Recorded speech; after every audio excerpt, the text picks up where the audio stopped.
Do you have specific initiatives that your patrol officers aim towards each month? Yes, we do.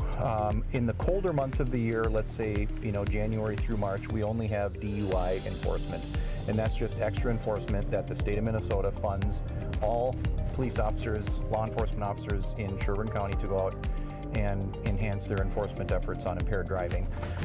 April 1st through April 30th, for example, is distracted driving awareness. So we have extra patrols out on the roadways watching for people that are texting and driving, making phone calls, reading emails, etc. And then throughout the course of the summer, there are different waves such as seatbelt waves. There's additional speed waves as well. And there is also a move over day, which is in remembrance of Trooper Ted Foss that died in the line of duty back in 2000, where we make it a focus to kind of piggyback off each other. If a traffic stop is made, a second officer will come in and park behind that officer, and if anybody doesn't change lanes, that's considered a move over violation, failing to change lanes for a parked emergency vehicle.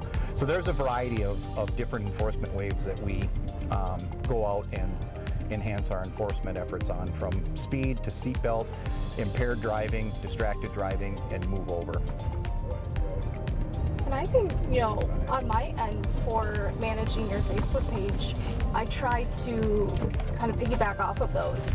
And I think that's something, I don't know if it's ever helpful, but, we do get a lot of engagement from the community and a lot of shares and comments regarding those certain initiatives. We try to line up what we have going on.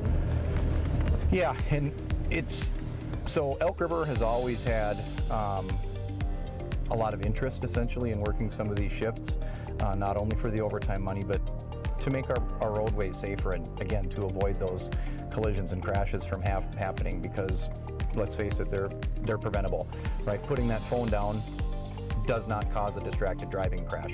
Driving the speed limit doesn't necessarily cause a crash where speed was a factor, and especially with alcohol use.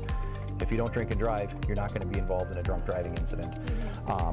And Elk River, about a year ago, actually was granted a fully unmarked, brand new Ford F-150 pickup truck, which is currently being built, which we intend on using for a lot of these enforcement efforts, because it's going to blend in with the motoring public, and people just simply aren't going to see that it's a squad car, unfortunately for them, until it's too late.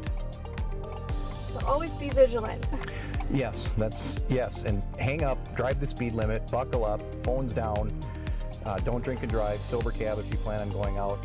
Just follow the rules of the road. We can all work together and prevent these crashes and injuries and fails from happening.